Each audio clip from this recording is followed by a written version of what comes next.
My name's Greg Kuenning. I'm here with my grandfather, Stan Kuenning. So Grandpa, let's start with when you were born. What was the birth date? 4/11/1928. 1928. I was born in a big brick house on the Loch 2 Road. You know where the 66 is? Yep. The Loch 2 Road. And there's only one farm on the north side. And that's where I was born and raised until I was 6 years old. That's the other end of that, or where that is was the speedway was built there. Right. That way you can always remember where it is, where that speedway was. And what were your parents' names? Alan and Francis. Okay. And how many siblings did you have? They had three. My brother Franklin and my sister Jo Alice. And who was the oldest? Me. So you were the oldest, and then Frank, or then Jo Alice? Then Jo Alice and then Frank, yeah. Okay. How much age difference was there between the three of you? Well, not much. Frank is the oldest, and he's 83, and I'm 88. So that's the oldest, and then Jo Alice is in the middle of that. Mm-hmm. And her name was Josephine Alice, named after Grandma Reese, who was Josephine, and Grandpa Kuenning's name, Joseph. That's how she come with Joe, and then Alice. That was my dad's grandpa. And do you know how they came up with the name Stan for you? I have no idea. Tell me a little bit about your parents. Parents? Well, Yeah. Okay, when we lived out on the farm, we lived there till I was 6. And then we moved into town. Oh, come on in. So let's start over. Tell me about your parents. Okay, we lived there on the farm, and my dad helped farm. He farmed that land, and Mother did what a farmer's wife does. And I just played around there, and I became good friends with Charles Werble and Everett Top. They lived about, you know where Speedway Lanes is now, just back this way a little bit on where Gene Tupp lives, if you know where that is. And we used to meet on the railroad. The railroad track was just a quarter mile or so either way. Mm-hmm. And that's where I'd play, and we had a good time as kids hunting. We couldn't shoot or anything with a gun, so we took a long pole and we'd stick it in the culvert. And the two of us on the one end would hold a big sack against the end of the culvert. If there was a rabbit or in there, we'd get it out, and that's how we did our hunting. Not much else I can tell you. So your father was just a farmer. That's all he did for a living. Yes. And then your mother, she's just stayed at home, took care of the home. Yeah. Okay. Just the way it was. And so you lived there until you were 6. Yeah. And then where did you move from there? Then we moved into town on Franklin Street, and we moved there because my grandpa and grandma lived there, and my grandfather died. His name was Louis Reese, and my grandmother lived there, and her name was Josephine, and she couldn't live there by herself, or she didn't want to. She had us move into town, and we moved into town in the summer of when I was a boy old enough to go to first grade. And then I went to school just down the street about 2 blocks. So did your father sell the farm at that point, or did he continue to farm it, but you lived in town? He didn't own the farm. He never owned it. Okay. Grandpa Kuenning owned all that land. Okay. And no, he got a job. He kind of was his own boss. He started an automobile business, selling cars, and we had used cars he'd buy and sell. He did that for a few years and made a good living at it. My dad, Alan, was a good man, but he didn't have a lot of money, and he never did make a lot of money, and he spent a lot of money. He liked to have a shot of whiskey and a bottle of beer every once in a while. But he was a good dad. He took care of all three of us. and my mom was above normal. She was just a good mom. Mm-hmm. And she'd make coffee cake that I liked and you like today yet. So you moved in with your mother's parents. Yeah, parent. Well, yeah, mother. So Yeah. your grandmother on your mother's side. Yeah. And then what about your grandparents on your father's side? Well, my grandparent was a man named Frank Kuenning, and he was a big man in weight and height. He was tall. He was probably a good 6 foot or a little better taller, and then probably weighed 250 pounds. And he was an entrepreneur in work. He worked at the Lock 2 Mills and started the Lock 2 Mills where they made flour, and their flour was a great flour. It was made by the wheat from around here, and it's the reason they liked it sold so well and went all over. It was the only kind of flour that they could make an ice cream cone out of. It was called Lock 2 Mills, ahead of what was the name of the flour? It was ahead of gosh, I can't think of the name of it, Greg. But the flour just went all over the area that could be reached by truck or train. And I have a sieve downstairs where the flour went through, and it's so fine, it's just like a piece of cloth almost. And you can't imagine how that wheat had to be small grains to do that. And he was great. He started lots of businesses. He owned 3 different farms at one time. Became mayor of New Bremen, and he was he was good at getting the government to help. Back then they had the WPA. Mm-hmm. I don't really know what it stands for. We always called it some wee piddle around. But like the whole Franklin Street and the New Bremen Street was all built by the WPA, and all by hand. They put in the sidewalks and the curbing and the blacktop, and that was his. And then another thing he did, he built the swimming pool in New Bremen, and he built the sewage plant. Okay. And, he done that all with WPA help and money. And he died. He was only a very young man. If I remember right, he was just 51, maybe 51 or 54. And he died in August. It was real hot, and he was so heavy. And he came home from the mill in Lock 2, didn't feel good, lay down in bed and had a heart attack and died. I remember it very well. I was probably about 10 or 11 years old. And I remember they lived on North Herman Street. The house is still there. It's just about the second last house on the west side of the road until you hit 66, the old 66 Okay. now. But that was, my grandpa on my grandma's side, I just can barely remember him. He died, and then we moved to town. Because you were about 6 at that point. Yeah, probably, yeah. Mm-hmm. And did you know either of your great-grandparents? No, never met a great-grandparent. Okay. Didn't have one who would give me an ice cream cone or anything. Yeah. They didn't have any Tootsie Rolls waiting for you. No, we didn't have any Tootsie Rolls. But we had it was good living. Mother was a good cook. She made a lot of fudge. We had little caramel-like pieces, and it was good. The kids would eat that. Did you have any aunts and uncles or cousins that you grew up around? Oh yeah, I grew up around all of them. I had an uncle, Carl, we called him Pete Kuenning.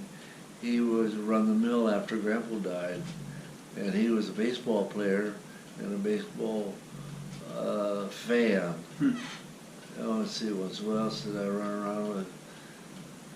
Oh, I had on my mother's side, I had two uncles, an Uncle Homer Reese and an Uncle Alan Reese. Alan Reese lived 1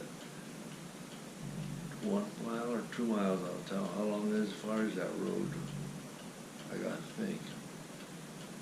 It runs north and south. Gosh, it's 2 miles out of town. And my Uncle Homer lived 2 miles out of town, but he lived a little further north. I'd ride my bicycle out there. I'd go through Lock 2. Mm-hmm. And I liked it. He was more fun than Uncle Alan was nice, but he always had me working. Uncle Homer had something to do. And, I remember one time I rode my bicycle out there, and we was eating our noon meal, and his wife, her name was Aurelia, Aunt Aurelia, said to him, she said to Homer, I believe you're going to have to take we had a product made at that time, wool cleaner, wool V or something, and you'd put it in your hands and you could do your whole ceiling or your sidewalls, run up and down and make it look good in the kitchen. She said, I believe I better do that to the ceiling. Oh, he said, I don't believe it's that dirty. It's nice and white shit. She said, he said, I'll get up on a table and I'll write my name Homer up there, and if I can read it from down here, then I'll do the whole ceiling. Well, it was just like black on white. Those are just things I remember that was good. And always good when there was a lot of wild strawberries along the Lock 2 road. Huh. And you ride your bicycle along, you could stop and pick up strawberries and eat them. That was real good. Yeah. Okay, where do we want to go from there? So, what beyond that can you tell us about our ancestry coming from Germany? For the most part, were both sides of your family from Germany? No, just my dad's side. The Kuennings was here in 1752. Two Kuenning brothers, Herman Henry Kuenning and Henry Herman Kuenning. Oh, really? And if you look up in your what do you call it when you do it, geology or something? Genealogy. Yeah. You get all mixed up because Herman Henry did this and Henry Herman did that, and then which Henry was it? Was it Henry Herman or Herman Henry? That's funny. And they were homesteaded on the farm where I grew up. So they basically came from Germany and came straight to the New Bremen area. Came to New Bremen area, that's right. Okay. I don't know where my Reese, mother's family came. They were the Reese family. Mm-hmm. I have no idea where they came from. I don't know that they were. I don't think they came from Germany here. I think they were born here. And you actually went back at one point. You and your wife went to Germany, right, and saw the old homestead where they originally came from. Is that right? No, I never saw that. Okay. The only thing I know about that is that, gosh, in the later years, just a few years ago, a lady from Minster, she can do writing, what do you call it? Calligraphy? Calligraphy. And her son is a priest. Mm-hmm. And he had gone to Germany and took a tour, him and his mother. And when they came back here in the following year, they had invited the priest that they lived with in Germany to come back to New Bremen and visit them. And he came here and he came down in the basement to look at some pictures that my mother had, my wife had, Donna Mae had, and she didn't know who they were. And she thought maybe that Mrs. Hoying could look at them, and she brought the priest with her. And he saw the picture of the house where the Kuennings came from in Germany. And he wrote, he said, I know that place where it is, I've been there. And he went back to Germany and sent me back all the papers like you'd have from the courthouse. Yeah. How many acres there was and how much wheat it made. And he gave that to me. Well, he didn't. He mailed it back to me. Mm-hmm. And your dad's got it somewhere, along with the 3 letters from Germany. I can remember this a little bit. It was 1935, and they had the Kuenning reunion out behind the house where I lived. It was called Speedway Lanes at Kuenning School Woods. Yeah. And there was a dance hall there, and every summer, every weekend, there were people having parties there at the Kuenning Speedway. Well, the one year we had a Kuenning reunion there, it was 1935, and I forget how many. You've maybe seen the picture, Greg. It's a great big long Yes. picture like this, and I'm just a little guy sitting in the center there. And they, one of the members of the Kuenning reunion was a judge we had by the name of Judge Wittenbrink.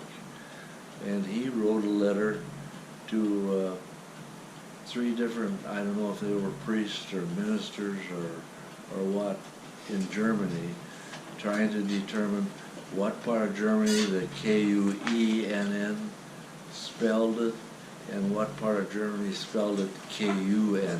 Uh-huh. And the current KUE was on the eastern end of Germany, close to the Netherlands. And the Kunn is in the southern, would be the western part of Germany. They sent that back, letters to them, and I have all 3 of the letters. The 3 letters I have all came back to different people in our family, and they all ended the same way, not word for word, but very similar.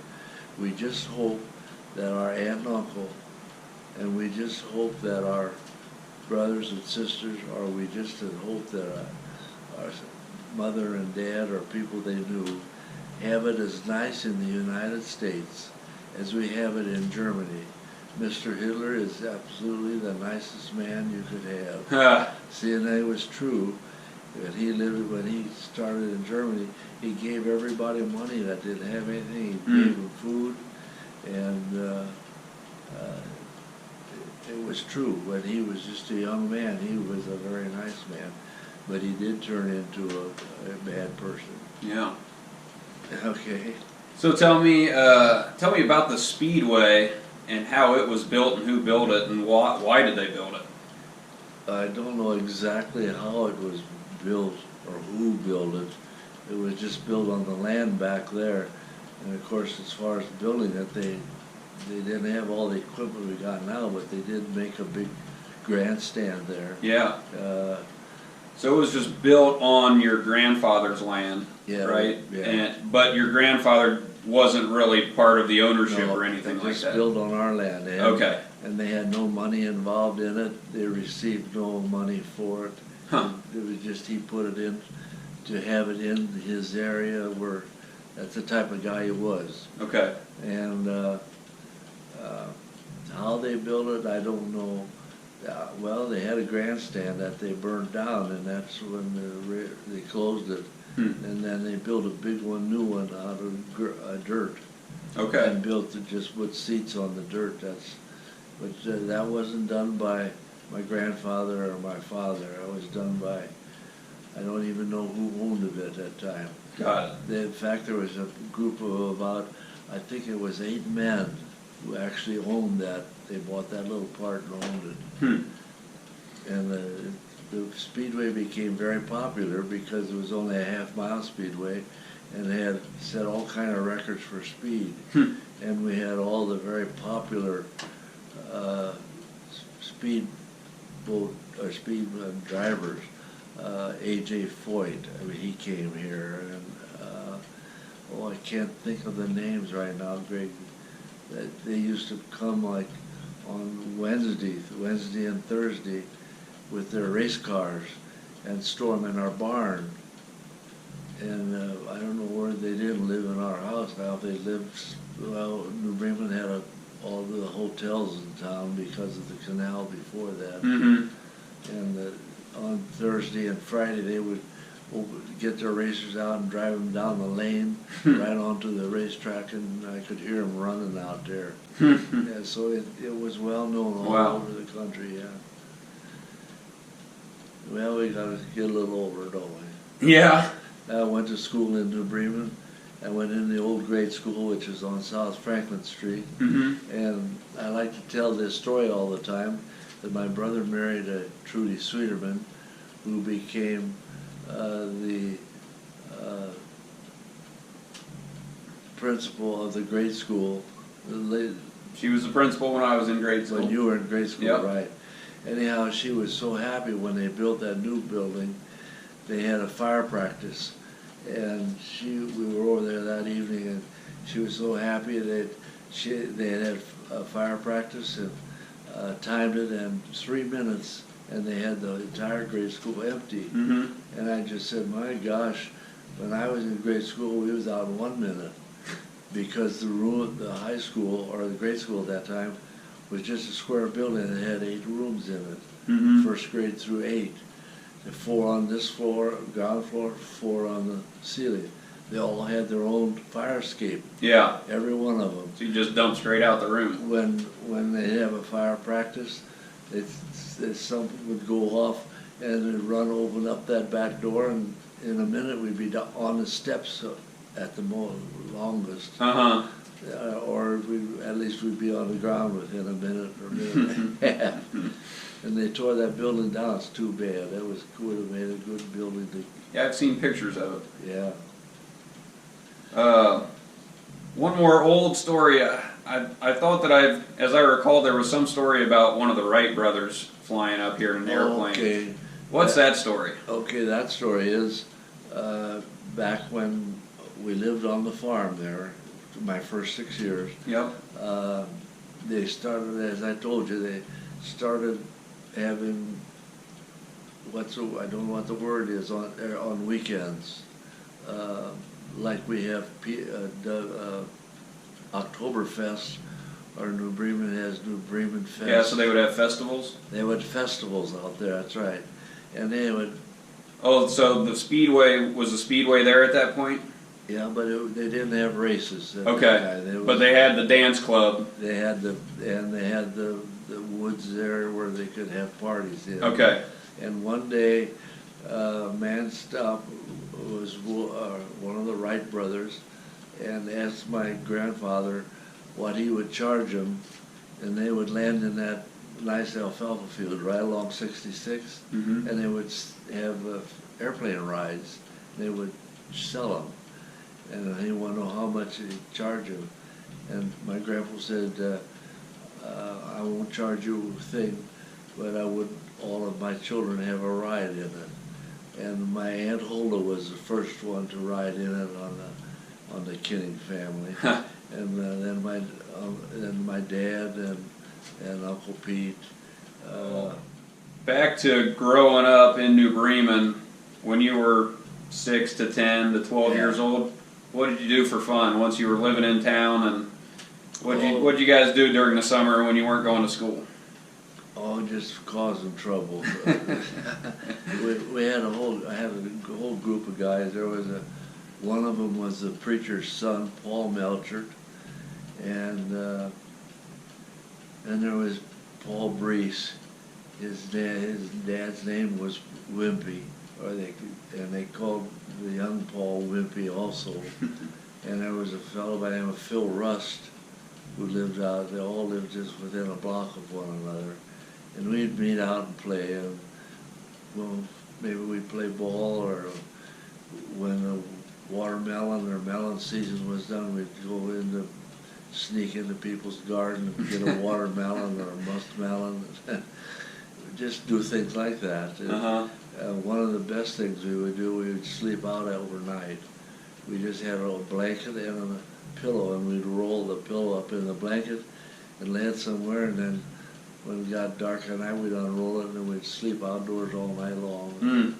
That was kind of fun. And then go to the cherry trees and eat ripe cherries out of them. And we didn't do any damage to anybody. We just, what's the word I want?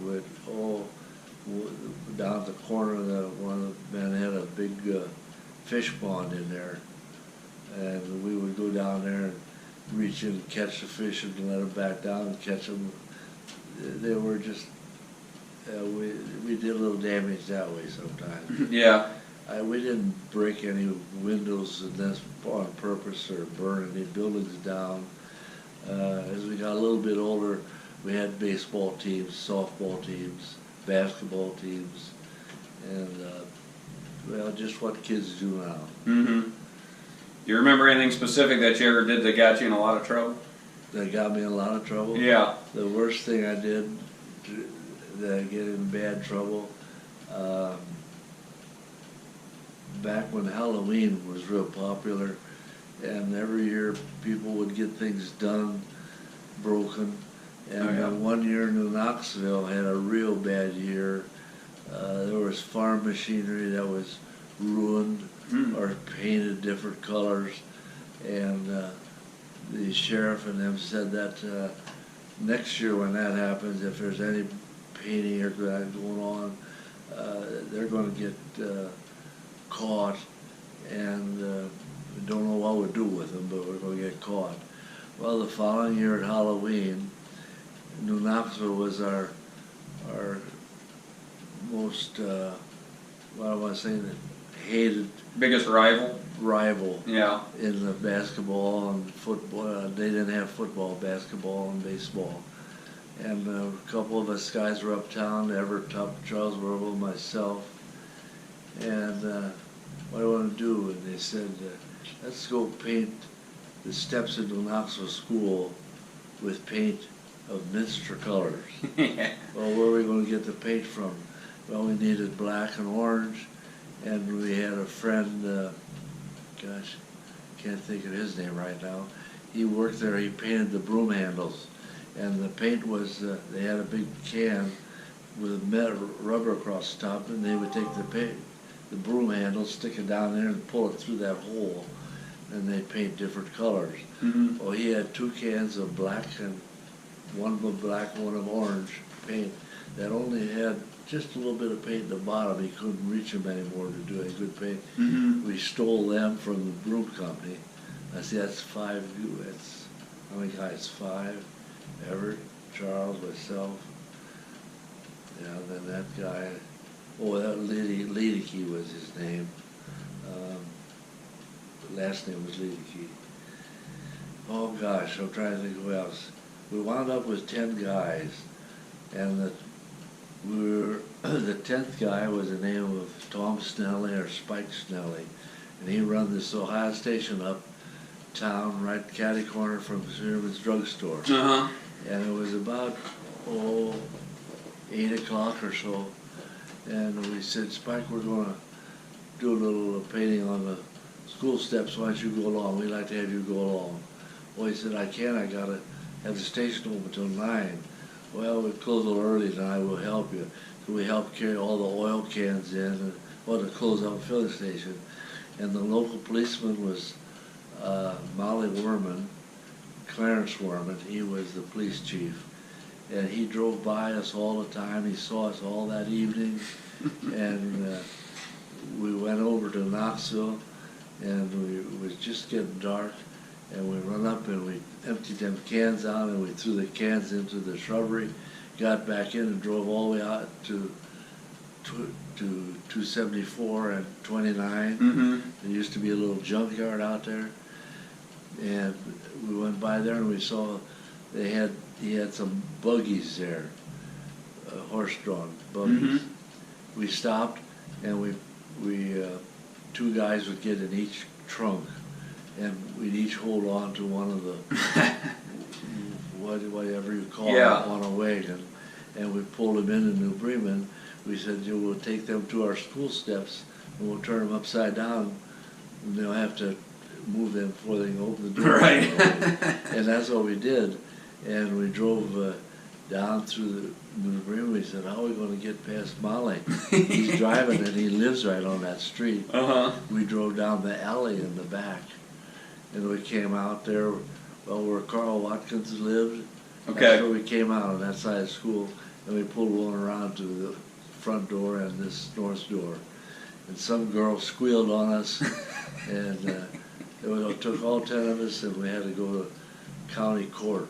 Really? In front of Judge Whittenbrink. Oh no. And we sat there and we just listened to everything that we had done and what was going and what could happen to us.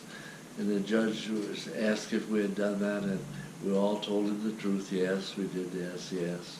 And, well, he said, you know, I could sentence you to a year in jail. And he said, what do you think of that? And one of the members, Charlie Orwell, who was pretty sharp, said, if I have to go to jail for a year, when I come out, I'm going to burn your house down. Oh, jeez. And that's the true story. And then the judge said, well, I've got a letter here from a man in New Bremen who said that he would take care of you guys. You had to go to him. So we all went to see Lee Harmony, who ran Stamco, and he was a nice guy. And he would give us something to do. I forget, Greg, what it was, but we had to come back like the next week. And then we'd give it to him, and he just tore them up, and he'd give us something else to do. And he saved our butts from going to jail. Oh man. That was the worst thing I'd ever done. Huh.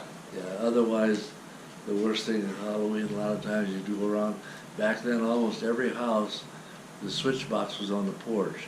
It was nothing more than a switch that you would just lift down or push in, and then that would turn electric on and off. And we would take a stick and put 2 nails on it. We could reach out and pull it down, and we'd go around and turn people's lights off. Yeah. But they would never. They don't come out grouching. Yeah. We never got caught at it. I have heard stories about some of the guys our age back then would take a bucket of common ore and put it by the back door and ring the doorbell and take off and go. Then they'd open the door and knock the bucket over, right? Or step in. Yeah. And I never done any of that. So, how old were you during World War II when all that was going on? I'll tell you how World War II started. It was December 7th, 1941.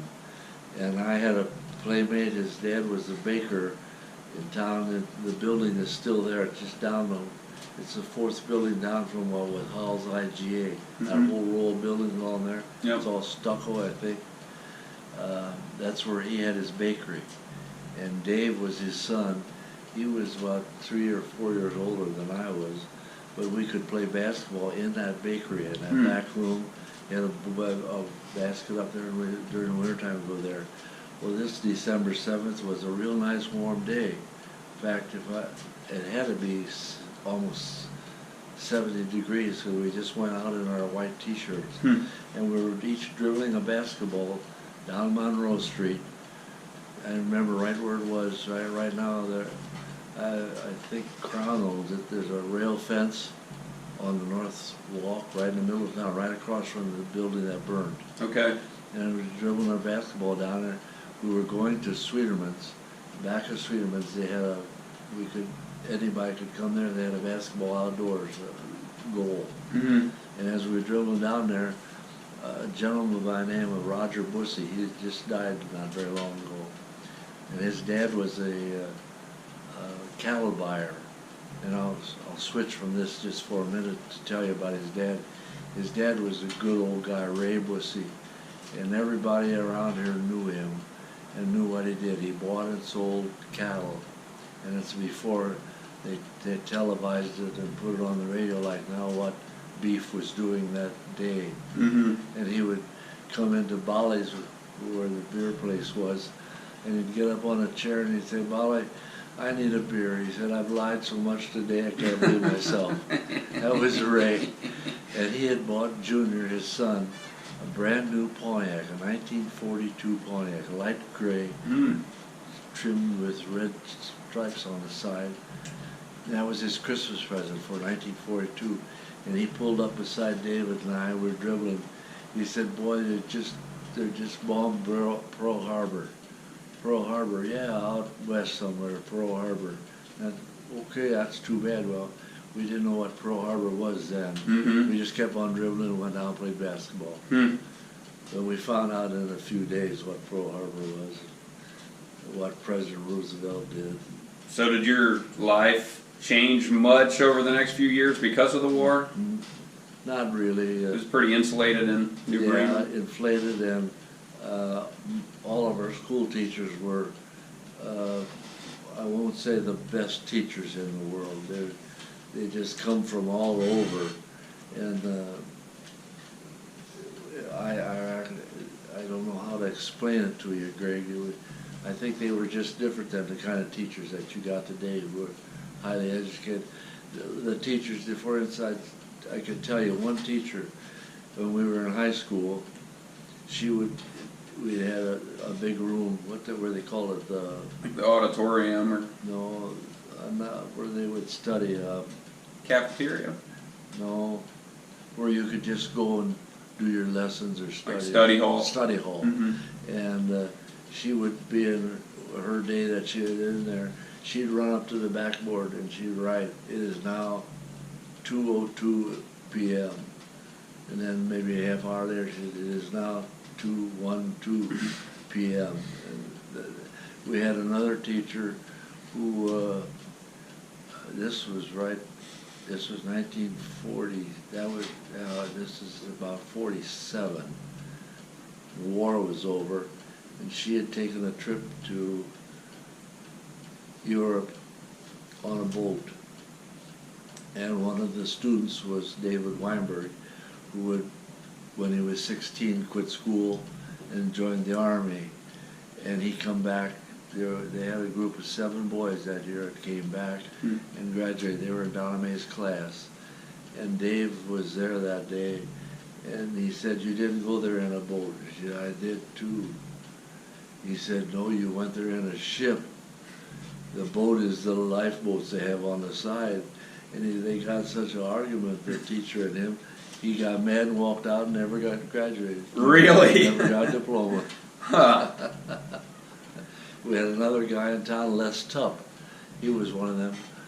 He went to school every day of the year when he come back here, except the last day, and he never got his diploma. Huh. So did you get good grades in school? I didn't get the top grades, but I didn't fail anything. Mm-hmm. Back then we would get, how were we graded? Were we graded by numbers? I don't know. Yeah, number 4 was high. Huh. Number 1 was low. Okay. And I don't believe I ever had any grade cards that had 1 on it. I might have had some with 2. Might have had just a few of 4. Most of them were about 3. Mm-hmm. So I was just average. Okay. And when I didn't take up any instrument for band, I thought I'd like to do it, and I took up with the band director, played drums. Mm-hmm. And I don't know, I wasn't very good at it, but I was sitting there tapping away. I looked up and he went to sleep. And I never went on any further. I thought, my God, if I could play this. But I loved basketball, played 7th, 8th, right straight through to our senior. And So was that your primary sport? yeah, we had a baseball team, but it was not as active as they are now. We didn't have softball back then. We had no football back then. Mm-hmm. We didn't have any soccer. It was mostly baseball. And our basketball teams, we weren't the greatest, we weren't the worst. We won more than we lost, but we might have had a game. We played 20 games a year. We might have had a loss of 15 and a win of 5 or something like that. Mm-hmm. All the years we had, because we had a lot of different big guys. My God, when I was the second tallest guy in Auglaize County. Huh. And the tallest guy was a guy by the name of Cook from Knoxville. Bob Cook, I think it was. And how tall are you? Well, I was 6'3", 6'3" and a half. Yep. And he was 6'5", 6'6", and he had all kind of honors given to him, but he never took them. He stayed home in Knoxville and run his dad's grocery store. Hmm. Okay, we had a prom. We did do some damage there at school. What the heck did we do that caused that? Oh, I know, we didn't do it on purpose. On the south end of the high school, that's where all the bicycles were parked. Mm-hmm. And when the bell would ring, it was noon, we didn't have kitchens then. Everybody had to go back home for dinner. Mm-hmm. And we had a guy by the name of Delmer, and he went down them steps, and he slid and fell, and he went through the door, right through the door glass, and broke it. Yeah. And all of his kids followed right through it. It wasn't done on purpose. It just was an accident. Yeah. Oh, what else can I tell you about those days? The Who- last day of school, we were seniors, we graduated, had all our diplomas given to us, and we just had the last day. And back then, just as they do today, the classes, as they went through high school, would start car cleaning and we'd wash cars and stuff and get money for it. Yeah. And we put it in the First National Bank in New Bremen, under Stan Kuenning's name, president of 46th class. And the last day we decided right at noon that we're going to play hooky in the afternoon. And we said to our principal, who was a very nice old lady, Mrs. Burke. I don't know if you ever had a Miss Burke. Nope, I don't think so. But she taught arithmetic and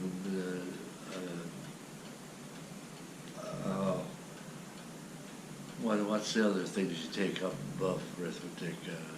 You mean like calculus or Yeah, those kind of geometry? And, Yeah, geometry, algebra. and algebra. And she was good at it, and she taught us, and we enjoyed her. But some of the guys, I'm not sure who told her, went to and told her, said, Miss Burke, we all like you, you've been a great teacher, but we're in our last half a day of school, and we're going to play hooky this afternoon. And I don't know if it's really playing hooky if you tell her that you're going to leave. yeah, we thought we were going to play hooky. And we went to the bank and got all the money out. I was president. Uh-huh. I don't know, maybe $200, I don't know. And we all went to St. Mary's, and I bought everybody a ticket to go into the movie. And after the movie, we went down the road to it's an ice cream store. They're working on it now. How do I tell you? As you go in on 66 now, that big filling station in St. Mary's, as you're going from New Bremen. Yeah. It's been there a good year. Yeah. The next street, that's Spring Street, that corner building, used to be a white little building, and they just sold ice cream and sandwiches and stuff. And went in there, and I paid for all the stuff back then. You got a lot for $50. Yeah. When we got done, I had about $101 left. And what are we going to do with it? Want to divide it up? And I believe it was Charlie Werble said, you know, in 5 years we'll all be able to buy beer. He said, let's meet, the class meet in 5 years, and we'll buy our beer and have a party. And that's what we did, and had it in the building out there at the gun club. Huh. So who was your first girlfriend? Well, I guess I really only had 2 girlfriends. One was Anita Shelper, and the other was Donna Mae Speckman. Uh-huh. And I went with Donna Mae 5 times to 1 time with Anita Shelper. Donna Mae just was nicer and, what's the word I want? Not as talkative. Anita, she wanted to do this and wanted to do that. And Donna Mae was just happy we were together. So. Mm-hmm. And so how old were you at that point how old were you when you met Donna Mae? Oh, probably just in high school. Okay, so you didn't know her in grade school? No. Was she a year younger than you in school? Yeah. And I met her in high school. She would walk from her home where you're going to go now, all the way to the high school in the morning. Mm-hmm. And then at noon she'd walk back home and eat. And then after she ate, she'd walk back to school. And then after school, she'd head down the street. Well, I lived on Franklin Street, which is the street this way. Right. And there's it's 1 block from Monroe Street. Right. And I know where it's at because I remember your mom living there when I was little. Okay, that's where I lived and grew up. And I used to just walk that block, and I'd meet down the corner. And then that store that was there was the Equity Dairy that her dad owned, and that's where they would open and sell milkshakes, and they sold a lot of ice cream. They called it, we'd just dig it out and put it and make it a bulk mix. Vanilla most people would buy. And gosh, and then, of course, I was going to Donna Mae then, and when her mom and dad would decide to go play cards somewhere, her and I would run the store, make ice cream cones, and I'd make milkshakes, not only for other people, but for me. Yeah. So how old were you when you decided you were going to ask her to marry you? I didn't really ask her. We went to visit a friend of ours, Vic Maurer, and his wife lived in Sydney. And Vic and I worked together at the New Bremen Hardware. And he had just been married a couple months. They lived in a little house in Sydney. He told me where it was. And one Sunday afternoon, we said, didn't have anything to do, and I said, Donna Mae, let's run down to Sydney and see Vic and Jenny. So we went. It was just middle of the summer, maybe August, I'm going to say. And we were there all afternoon, just talk, shooting the breeze. When we left, we come home.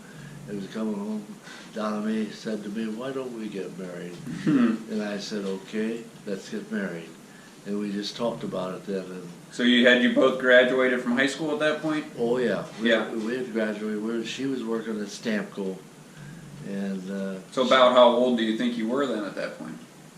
Well, I wasn't quite 21, and she wasn't either. I think I was in the late 20s. And she was probably she was a year younger than I was. Yeah, so she was 19 or early 20. She was maybe just going on 20, and I maybe had just on the end of 20. Okay. Her birthday was December 12th, mine was April 11th. Okay. Yeah. And then we got married, and we had our wedding in New Bremen. And we had a nice wedding, just like they do now, yeah. Now, once you decided that you were going to get married, how long did you go before you got married? Oh, it was like maybe 6 months. Okay. Yeah. So you planned a wedding, and we planned it all. It was still pretty big to do. Yeah. Big to do back then. Yeah. Did you have a big party? Had a big party above the hotel. Okay. There was a dance hall there, and Grandpa Specky, or that's what everybody called her dad, Grandpa Speckman. He brought ice cream up there for him to eat after the dinner, and he brought it up in the 5-gallon cans. You've probably seen them. They're this big around, about this high. Sure. And they got them in a big pouch. They don't melt in there. He took 2 of them up there, and I don't remember what made him kick them downstairs, but when they closed up, he said, I ain't gonna carry these downstairs. He's about half drunk. And he just kicked down the steps, and they went out the door, across the street, up into the front door of the 5 and 10. But Donna Mae and I left early. She was all dressed up and had a hat with a big pheasant on. And I got hungry. I said, I'm going to stop and eat. I'd made plans to stay at Lima. So we went through Wapakoneta at the truck stop at about 10:30, and I had a breakfast then. And we went down to Cridersville, and they had the little houses down there it just had a bedroom in them. So you just rented a little place there? And I rented that months ahead of time so to be there. When we got there, it was twin beds. Side by side, we had to push them together. Pardon? Yeah. So you pushed them together? Pushed them together, yeah. And the next day we got up, and we were going to head for Washington, D.C. Huh. And I didn't feel good. She did most of the driving. And I went far. We drove clear up, we went up to the north, up towards Cleveland to get onto the turnpike. Okay. And she drove most of the way. And we just stopped early that afternoon at a motel, and I just went to sleep, and I got better. And the next day we drove into Washington, D.C. In Washington, D.C., we looked up a place there. Back then there was a lot of houses where they had just one room, a bedroom. You could rent it just for one day. Yeah. And we rented that for a number of days. We were there about 5 days, I think. Then we come back home a little in the south and came back up into Ohio. So then when you got back from your honeymoon, did you have a place to live at? Where did you live at that point? No, we Don stayed May? in the house with her mom and dad. Okay. And he had the milk route in town, set out bottled milk every morning at 6 o'clock. I got up every morning with him and went with him and helped deliver milk. And in 1950, that's when we had that big snowstorm. And I bought a Chevrolet convertible at that time. It was in a light green, and that's when what the heck they call that? You didn't shift gears. You just go. It was an automatic? Automatic. Yeah. So that was new for that time. Yeah, what the heck was Chevrolet's name for that jet? I don't know. I think they still got that name. Anyhow, that's what we had. And that morning of 1950, he had just bought that summer a walk-in truck like they'd have now. You just one step out. Oh, yeah. But before that, we just had his old pickup. We put all the milk bottles on the back, the full ones and the empty ones. And that day was the first day we backed out with his new truck and just where you're going, where your dad lives now, and we never went any further than out. The snow was so deep and that truck just wouldn't move. And I got in I said, let me try my Chevy if I could get out. I went inside and put the top down and I backed out and we delivered all our milk with this. With the top down, convertible top down, Yeah. kept the milk cold, right? Yeah, and then when we ran out real early because people would see us coming. Instead of taking 2 bottles off the porch, they wanted 4. Uh-huh. We went back we bought Myers milk. It was made in Minster. It was actually just outside of Egypt. But we had to go where the Dairy Queen is in Minster now, take that road and turn right. Okay. And we called them if we could get the milk, and they said, well, how are you going to get here? Well, we drive there. Well, you can't get in from Minster. I said, how about the 364? That's where Egypt's on. The 364 is closed. You can't get through at all. He said, I tell you what we do, there's a big pile of snow at Minster. That's why you can't get through it. How many cases do you want? We figured out about how many we could get in the car. And then he said, okay, I'll meet you down there. And you bring the empty bottles along and we'll trade across that pile of snow. And then we went back to town and delivered them. Huh. That was quite a snow. So how long did you live with her parents then before you bought your own place? We didn't ever buy our own place. When we got married, the same day that we got married, the married that your mom and dad live in now, no, the next one too, where Jeffrey lives. Yeah. They had an auction. Okay. On October the 2nd, 1948. This is right after you got married? We know that's the marriage date, October 2nd, Oh, okay. 48. And the house next door had an auction. The people were elderly people. And where Donna Mae's mom and dad lived and we lived with them, everything was up steps. The bathroom was upstairs, probably when you lived there. Yeah. It was all stairways. Yeah. Basements with steps. And her mother had arthritis so bad she couldn't hardly go up and down. Her dad went and bought that house next door. And I've always told people, yeah, he bought that house at 10:30 in the morning, and 4:30 that afternoon he gave me his daughter. And then that. So, all right, so you got married, you got your home now. Did you want to start a family right away? Was that the plan? No, I don't believe we wanted to start it right away. We'd been married for a while. So do you remember when Tim was born? And I remember when Tim was born, and he was just a cute little guy. Donna Mae went to Salina to the hospital with none in St. Mary's, and her water broke, and she went in there, and they tried to force the baby out a little bit, and she couldn't have Tim. And so Dr. Smeezing said that she was there about 2 days. He said, you might as well get dressed, go home, and come back when it really goes. The little girl will be born. why did they think it was a girl? No, that was with Scott when he's Oh. a little girl.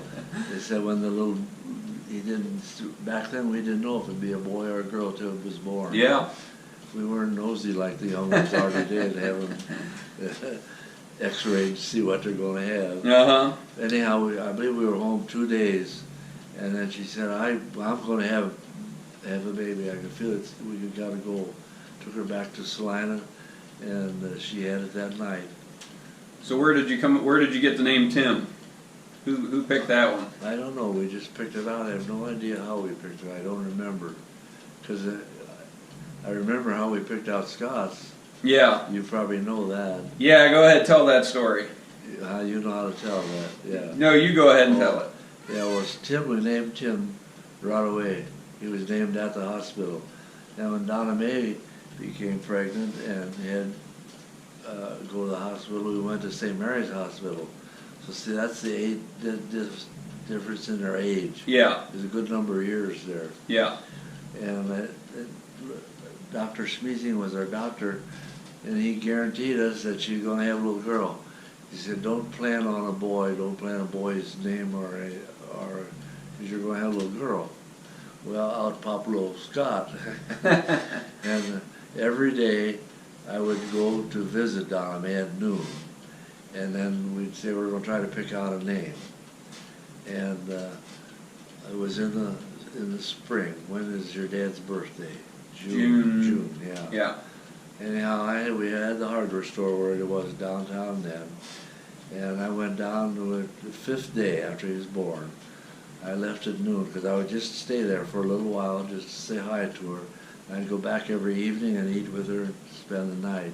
Because back then they made the mothers stay in the hospital a week. Mm-hmm. Well, we went to the 5th day, and I went down at noon, and she said, Stan, I've been told by the hospital we have to give the boy a name, otherwise the hospital will name him.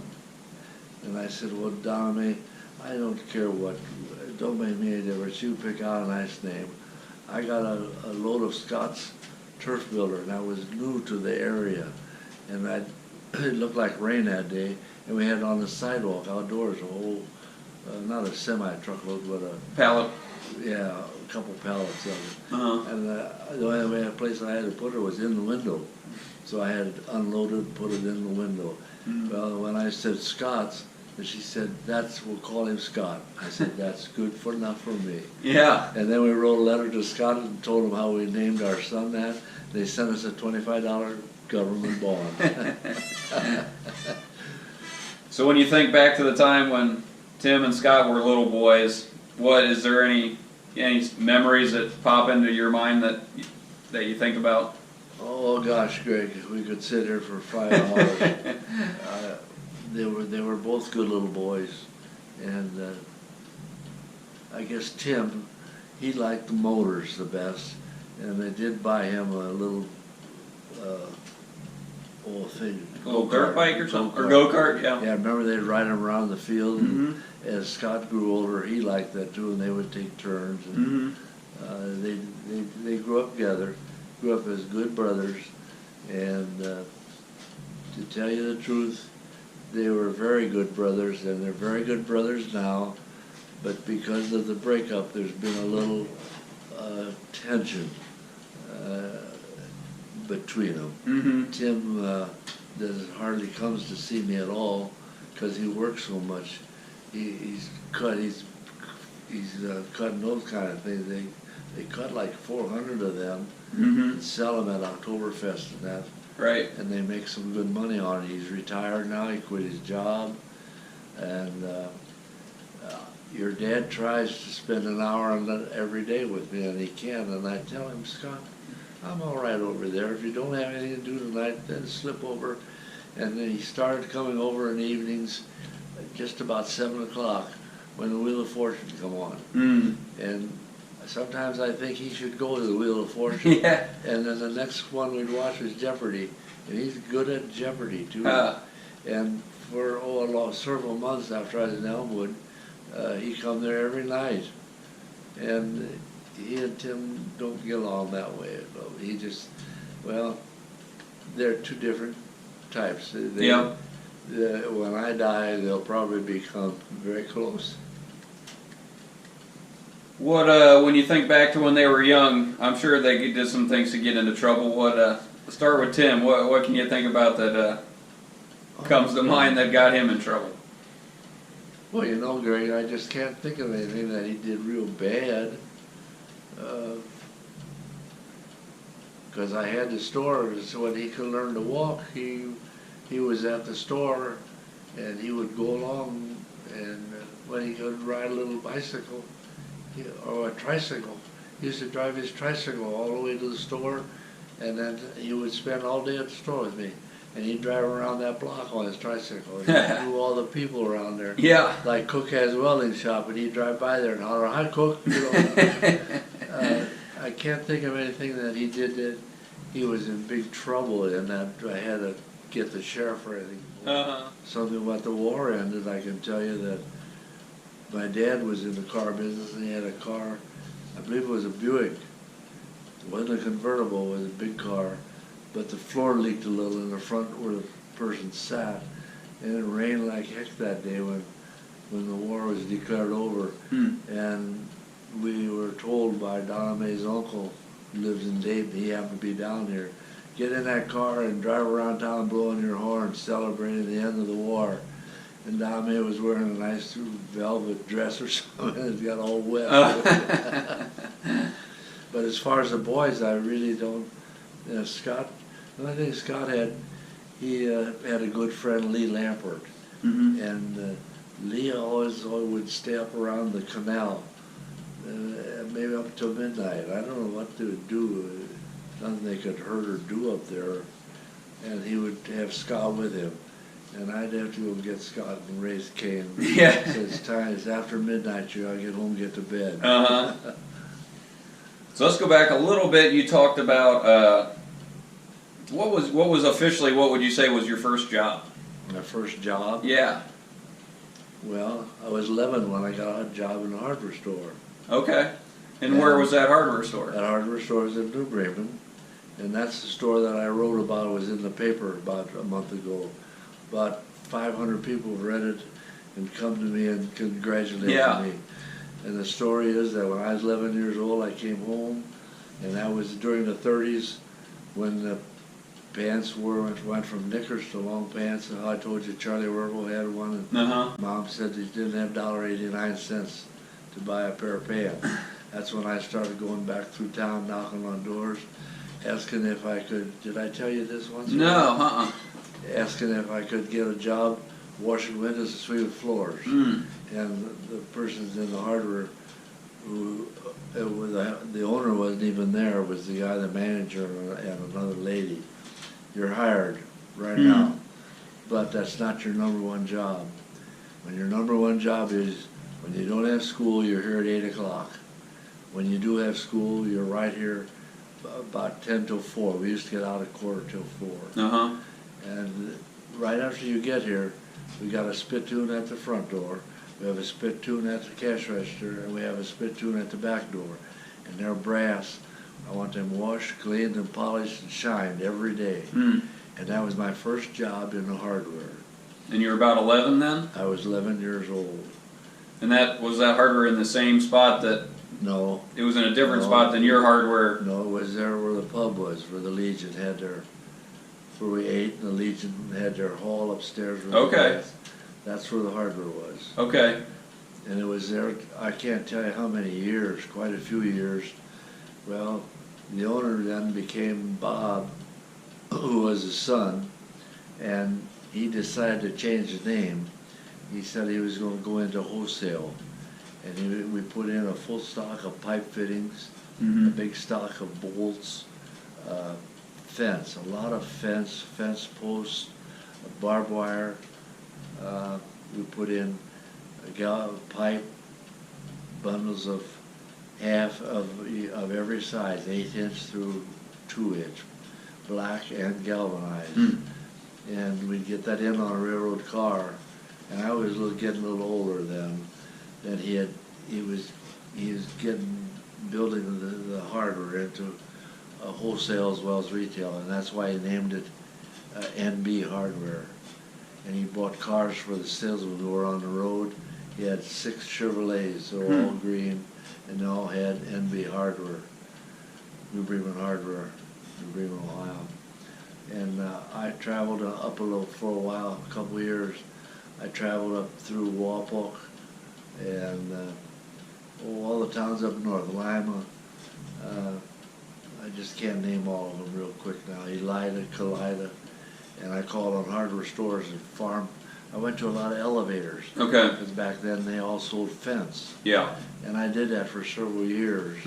And as we got along older, we sold less fence and stuff, but we still sold it. And then Vic Mauer's brother, Art Mauer, he was a purchasing agent.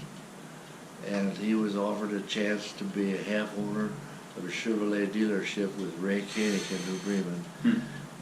This dealership was in Spencerville, and he quit his job and went to Spencerville.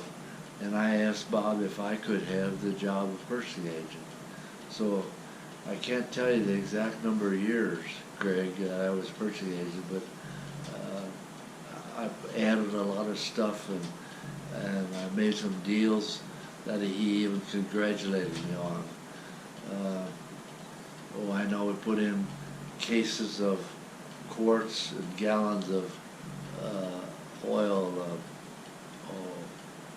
What kind of oil they put like in chainsaws and that?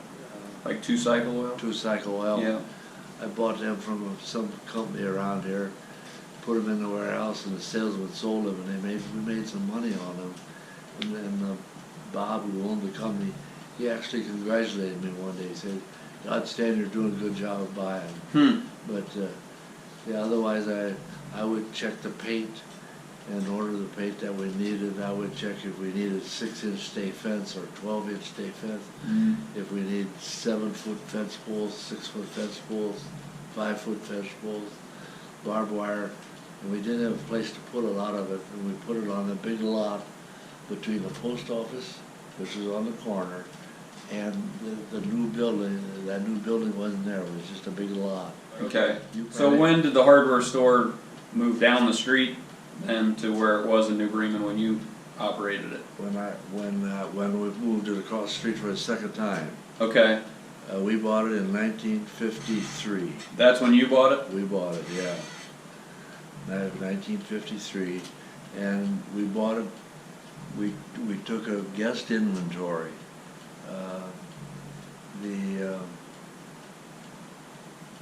The 2 guys that had it had worked with me in the store across the street when it was across the street. Okay. One was Les Newman, the other was Dick Tuntrup. And I have to go back just a little bit. 1952, that New Year's Eve on 53, yeah, that week of Christmas and New Year's, we took a week off and had gone down to Florida to see my aunt and uncle. And when I come home, and I went back to work in January, and January about 3rd week or 4th week of January, they called us into the office, Vic Mauer, Bill Freifert, and Stan Kuenning. We were his 3 highest priced men, and we got laid off. He said, "I just don't have the money to pay you boys." And he finally wound up, he closed the whole thing and sold out. But then I went home and told my wife, and she cried. Donna Mae cried, and then I said, "I'm going to St. Mary's." I went, "What's she going to do?" I said, "I get to sign the unemployment place, get unemployment." I went in there, filled out papers. I came back from New Bremen, went to the hardware store, and I walked in and saw Dick and Les, who owned it. And they said, "What are you doing in there, Stan?" And I said, "We got fired." "What?" "Yeah." I said, "So did Freifert, so did Mauer. Bob don't have any money." "Oh, we knew that was going to happen." I said, "What are you going to do?" I said, "I don't know." They said, "Why don't you buy this?" I said, "What do you mean?" "Oh, we'd like to get out of it." Now Les paid 3/4 of what the business was. And Dick only had enough money to pay for 1/4 of it. and he had to borrow that from his mother-in-law. So Dick did all the work there, unless he spent all his time back and forth to the hotel. He'd go to the hotel, and even when I helped him for when he owned it, he'd say, "That refrigerator, clean that up. I just sold it to a guy in a hotel. He's coming to get it." He was a good salesman, a good hardware man. He probably taught me more about hardware than anybody. But then I said, "Well, what for it?" And we finally decided that I would guess at what it was worth, and they would guess what it was worth. And we went to Sydney and got Bill Frayford, who run the store down there, and got fired what he thought the store was worth. And God, I'm trying to think what it was. $18,000. We didn't all agree right at that, but there was a couple 20,000 and a couple 16,000, something like that. And we divided them all, then divided by 4, and come out to 18,000. And they said, "That's what it is. We don't want anything for the name." Years before that, they used to charge for the name, but that wasn't good anymore. Okay. Well, I said, "Let me think about it. I got to find $18,000. Yeah. So I went home, and Donna Mae and she had worked at Stamco all those years, but she was working then yet at Stamco. And we'd saved a little money. I think we had $6,000 or something close to it. I called my aunt and uncle in Florida, and they'd have given me all 12 that I needed above that. But they couldn't get at it. They had all their money tied up in CDs and stuff. It'd be 6 months, 8 months. Yeah. So I went to our bank in New Bremen, and it was turned down. I went home, and I said, "Yeah, I got turned down." And Grandpa Speckman's, Donna Mae's dad, said, "Oh, that's bullshit. I know where we get the money." We get in the car and drive for recovery, because he was hauling. Back then, he picked up milk, farm milk in cans, and he had 2 trucks. He had a hired driver, and they would haul those 2 trucks of milk to Fort Recovery Creamery, and that's where they unloaded. So he did his banking with that banking Fort Recovery. Okay. We went there and told the banker what I needed. I said, "I'll take 12,000. "Oh, no problem at all." Grandpa co-signed it. He said, "But you ought to take 15,000. You're going to have to need something to operate on." I said, "No." When I went out the door, I heard my mother-in-law say to my wife, "I hope you don't get it, because you'll be on your Social Security till you get 12,000 paid off." Yeah. And, so I said, "No, I'm going to do it with the 12. And we come home, and her mother didn't like it very well. And you have any idea how long it took you to pay that 12,000? 3 years. 3 years. Wow. And Tim would come to the store every day as a baby. And the first year old, he was in the back. He'd be crying back there.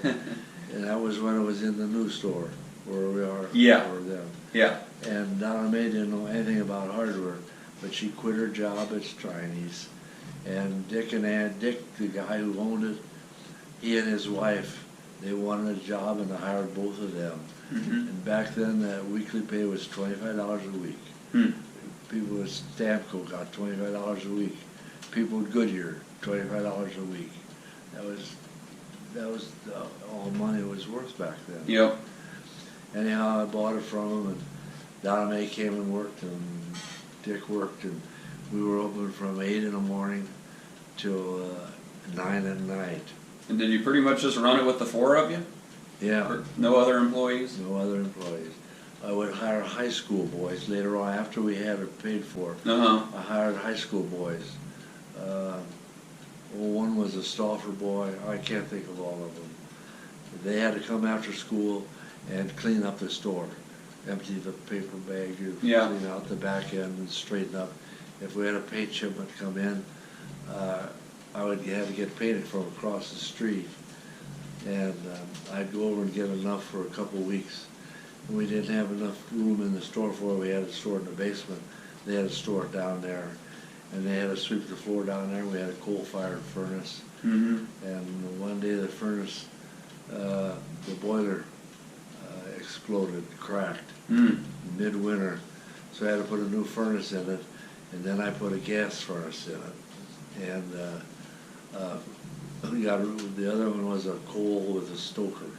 We had to fill the stoker coal, pull out the big clinkers, and then when we had to clean that basement out, and we kept a lot of extra stuff in the basement. We always had to go outdoors to get into it. You didn't have stairs from the inside at that point? Well, not that we could get into really. We had to go back. There was an apartment back there where people lived. Uh-huh. And sometimes in the wintertime, we would go into their house and go down into the basement. There was their apartment. I remember when I was little, I remember, yeah, you had the outside entrance where you brought all the big stuff in. Yeah. I remember a stairway from inside the store that went down, and you had your window table and stuff, or your workbench right there where you did all your windows and screens. And Well, the one downstairs where I fixed windows and that, because it was a glass cutting table. yeah, All the table was marked off. If you wanted 12 by 19, you would lay a bigger piece on it, mark it with a clip, and then cut it off. But we had a lot of stuff down there. And then one day, Specky and Annie, that was the two people, they were working to help clean that basement out, and they started to carry that table out that sat underneath. You remember where Don and Man I lived? We had that big long table and had a lamp on it and looked out over the back. Well, that was downstairs, but it was 30 inches high. Because that was they sold before it became a hardware. It was a embroidery store. Off what you call the paper, rolls of cloth. You cut it off. yeah, Make women with soap. yeah, clothing and stuff out of it. Yeah, and that table was all under that coal bin. And when I had to get rid of that coal, I didn't know how to get that coal out of there. And Jerry Tunter would come by, and he had a furnace. He burned coal in it. And he offered to take it out of the basement if I'd give it to him. And I said, "You take it along." And so we opened up a window, and he would throw it in a bucket, big buckets, set it up in the window, then go upstairs and get it up in his truck. And he had that all cleaned off, and Grandpa went down, swept the floor, and that table was sitting there. And it was all kind of rotted over from coal. And he and Annie started to carry that out. I said, "Where are you going with that?" "No, we're going to take it out and burn it." I said, "Oh, don't do that. Just wipe it off, clean it off, and set it back that wall. We get a little paper, a little water in our basement once in a while when we get a heavy rain on the other side where we stored some stuff. Let's put that there. We could set up high, won't get wet." It sat there one day, and a salesman come in and looked at it. "Why, Stan," he said, "that's solid walnut." Took his pocket knife, scraped a little bit. "Yeah, it's walnut." So I had a couple guys in town teasing. He took it first and took it all apart. It was all pegged together. It wasn't nailed, not a nail or a screw in it. And he put that all together, and the top was all bad from coal laying on it. He turned that over, and he put the bottom side up. Oh, really? And then he pegged it all back together with wooden pegs, just like it was. And then we took it to Paul Leeds, and he stained it what color. Now your mom's got it under her window. Yeah. Yeah. That's a cool story. I didn't know that. Yeah. Well, what else did we have happen after that? Well, so, at some point you made the decision Dad had the hardware in Minster. How did that come about? What was your involvement in the Minster store? That was, your dad wanted to come into the store with Tim and I and Dick and Nettie, and the store wasn't big enough for another payroll. Don and I did. We still only took $40 or $50 every other week out because we had to keep the money because we paid the store off. And then we were going along there, and Scott graduated however many years that was. And in my time, Tim got aggravated. We built on the back so he could put lawnmowers. Had a shop back there, yeah. We built that on so he could do lawnmowers and chainsaws. And Scott graduated, and he wanted to come in and work at the store. And we just wasn't enough money there. Yeah. And I heard that a guy called me that Minster store was for sale. I knew it was for sale because another company had, a man and his son bought it. Mm-hmm. And they had it, I don't believe they had it a year, but they didn't like it. And I wish I could have got it before they got it, because the Kuenning and West Riding store had a whole bunch of wall sections that had drawers in. Mm. And there was stuff in there that was 50, 60 years old. And this new man and his son, they knew not what any of them were. Threw them all away. Wow. So do you recall when you were making the decision to move out of downtown New Bremen and out of downtown Minster and merge the two together? Was that a tough decision to make, or No. did you just know that was the right No. thing to do? And The only thing we knew is that Minster didn't have a hardware store, and we had a lot of Minster people come to us, and we decided to do it.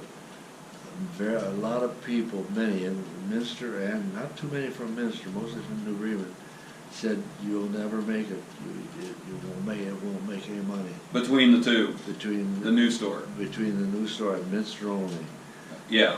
And we said, no, we'll make it. And we paid it off in a record time. I forget what it was. But it made money for us. Minster people were good customers. They were so happy to go to a store and be able to get a quart of paint, gallon of paint. And then Donna May had learned how to do paint so well at New Bremen. Linda went along to Minster, and Donna May taught her how to mix paint in Minster. And then we got a heck of a paint business, and Yeah. we still do. Andy, he sells Eldora last year, 500 gallon Mm-hmm. at one time, white, 500 gallon white paint, Hmm. because they paint them walls Right. right after every race. Yeah. All right. So winding down here, what comes to mind when you think about your grandkids? My grandkids, Yeah. I love each and every one of them. And I'm going to cry now. I know. I've got a lot of great memories from, we spent so much time together. Oh, yes. Sure did, yeah. I sometimes wish you'd move up here. Because I like that little Jackie and Sam. Yeah. Well, I like Heather too. You realize Heather was the first female ever born. Josie. Oh, Yeah, not Jo- Heather. yeah, Heather's Josie. wife, Josie, Yeah. was the first female ever born on Donna Mae's side of the factory since she was born in '29, Mm-hmm. and that's why she's got that little diamond ring Right. the midwife gave Donna Mae. Yeah. Oh, she couldn't wait to see Josie.